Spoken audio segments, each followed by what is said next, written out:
The grand ballroom of the Galactic Council station stretched 3 stories high, its crystalline dome revealing the star field beyond.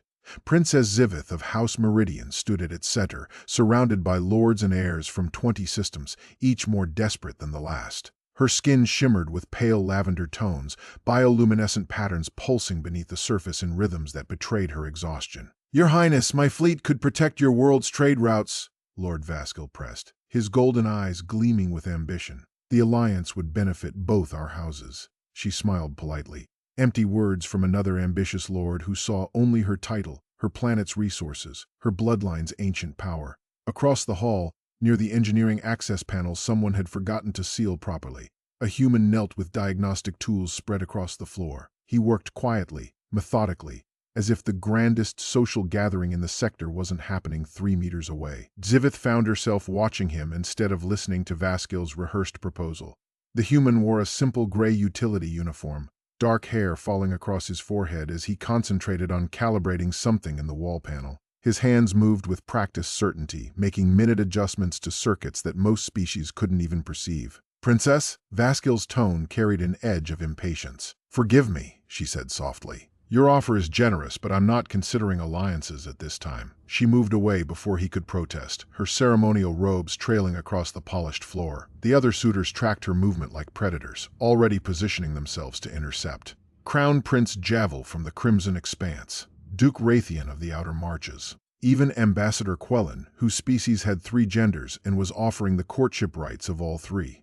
Each wanted something: power, resources, status.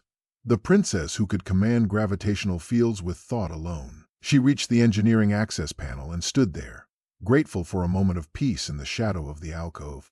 The human glanced up, startled. "Sorry," he said, his voice quiet. "I'll have this closed up in a minute." Harmonic resonance was interfering with the translation matrix. Zyveth blinked. Most people stammered in her presence, tripping over titles and protocol. This human just apologized for doing his job. "You fixed it?" she asked. He nodded, making one final adjustment. "Should be stable now." The whole system was cascading toward failure. Another hour and nobody in the ballroom would have been able to understand each other. He smiled slightly. "Figure that might complicate your evening." "It already is complicated," she murmured. The human looked at her then, really looked, and she felt the weight of genuine curiosity rather than calculation. His eyes were brown, warm, despite the cool lighting. "I imagine it would be. That's a lot of people wanting a lot of things. You have no idea." "Probably not." He gathered his tools, organizing them with the same methodical care he'd shown the repairs. "I'm Darius, by the way. Station engineer." "Zyveth." She hesitated, then added, "Just Zyveth." His smile deepened. "Nice to meet you. Just Zyveth." Something in her chest loosened. For the first time in weeks, since word of her father's illness had made her position as heir apparent a matter of urgent political interest, she felt herself breathe. "The translation matrix," she said. "That's delicate work. Most engineers need specialized tools." Darius shrugged. "I just pay attention. Systems tell you what they need if you listen." "Do people tell you what they need?" "Sometimes. Usually they're better at showing you." He closed the access panel, sealing it with a soft click. "Like right now. You needed someone who wasn't trying to marry you for political gain." Zyveth laughed, the sound surprising her. "Is it that obvious? I've been working this station for 3 years. You learned to read a room." He stood, slinging his tool bag over his shoulder. "For what it's worth, I think you should pick whoever makes you laugh like that." He started to leave, and something in Zyveth moved before thought could stop it. "Wait." Darius paused. "Would you—" She felt ridiculous. She was a princess negotiating interstellar treaties before she'd reached maturity. Yet asking this human to stay felt harder than any diplomatic challenge. "Would you like to see something, away from all this?" Interest flickered in his expression. "Are you allowed to just leave your own party?" "No one said I was a prisoner." She held out her hand. "Come with me." He took her hand. His palm was calloused from work, warm and solid. The bioluminescent patterns beneath her skin brightened involuntarily, a reaction she couldn't control. Darius noticed but said nothing, just followed as she led him toward a service corridor she'd discovered during her first week on the station. Behind them, she heard Lord Vaskil calling her name. She didn't look back. The observation deck was empty at this hour. its transparisteel walls offering an unobstructed view of the nebula that cradled the station. Zyveth had found it 3 days ago, during another escape from would-be suitors. The colors swirled beyond the glass, violet and copper, shot through with threads of silver. "Beautiful," Darius said softly. They stood in silence. Zyveth felt her shoulders unknot, tension she hadn't realized she carried bleeding away into the quiet. On her world, silence was sacred, a gift you gave to those you trusted. Most species filled every moment with words, uncomfortable with the spaces between. Darius just watched the nebula, patient and present. "They all want the same thing," Zyveth said eventually. "My title, my abilities, my family's alliance." She pressed her palm against the transparisteel, feeling its subtle vibration. "None of them asked what I want." "What do you want?" The question landed like a stone in still water. Zyveth turned to face him. "I want to be chosen for myself. Not the princess, not the heir. Just me." "That seems reasonable." "It's impractical. My marriage will affect millions of lives. My father's council has already drawn up a list of appropriate matches." She gestured back toward the ballroom. "Those lords and princes out there represent the top candidates. And what does Zyveth think of that?" There it was again, that simple directness, treating her like a person instead of a political chess piece. The bioluminescent patterns beneath her skin pulsed brighter, responding to emotions she tried to keep controlled. "Zyveth thinks it's all performance," she admitted. "They studied my culture. They know the right words. They bring gifts chosen by advisors. But none of them know me." Darius nodded slowly. "My grandmother used to say you can't fake paying attention. The small stuff gives it away."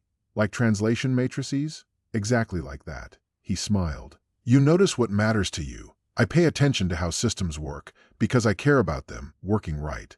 Those lords probably have people who handle details like names and preferences." "Do you want to know mine?" "If you want to tell me." Zyveth found herself talking. About growing up on Meridian, where the gravity wells shifted with the tides and children learned to surf them before they could walk. About her younger brother, who wanted to be an artist instead of taking any role in governance. About her father, who'd built trade routes through diplomacy when others relied on force, and who was now dying slowly despite every medical intervention their world could offer. Darius listened. He asked questions that showed he was actually hearing her, not just waiting for his turn to speak. When she talked about her father, his expression softened with genuine sympathy. "That's hard," he said, "losing someone while having to be strong for everyone else. I haven't lost him yet. But you're grieving anyway." Anticipatory grief is real. Something cracked in Zyveth's composure. She pressed her forehead against the cool transparisteel, willing the tears not to come. Royal dignity, political necessity. She couldn't afford weakness. Darius's hand settled gently on her shoulder, not pulling her into empty comfort, just present, supporting. "Sorry," she whispered. "This is inappropriate." Feeling things is never inappropriate. She turned, and he was right there, close enough that she could see the flecks of gold in his brown eyes. The bioluminescent patterns across her collarbones and down her arms blazed bright, bathing them both in soft lavender light. "Your patterns," Darius said. "What do they mean?" "They respond to emotion. Right now they're saying, 'I'm grateful you're here. Then I'm glad I am.'" The moment stretched. Zyveth became aware of a dozen things simultaneously, the warmth of his hand still resting on her shoulder, the way he stood slightly closer than protocol allowed, the steadiness of his gaze that made her feel seen rather than examined. "I should get back," she said, not moving. "Probably." He didn't move either. "They'll have noticed I'm gone." "Definitely." Neither of them stepped away. Zyveth felt something shift in her chest, a recognition that arrived like gravity, inevitable and grounding. She'd known this human for less than an hour, and already he felt more real than lords who'd courted her for weeks. "Darius," she said, "would you like to have dinner? Tomorrow. Just the two of us." His smile was slow and genuine. "I would like that very much, just Zyveth." They returned separately. Darius through the service corridors, Zyveth through the main entrance with her royal composure restored. The suitors descended immediately, each trying to claim her attention. She smiled and deflected, making vague promises to consider their offers. Across the ballroom, through the crowd, she caught a glimpse of gray uniform as Darius checked another engineering panel. He looked up at the same moment. Their eyes met. He winked. Zyveth felt her patterns flare bright enough that several nearby lords commented on it. She excused herself quickly, retreating to her quarters with her heart hammering against her ribs. Tomorrow, dinner with a human who fixed things and listened and made her laugh. A human who wanted nothing from her except her company. Tomorrow she would begin to choose for herself.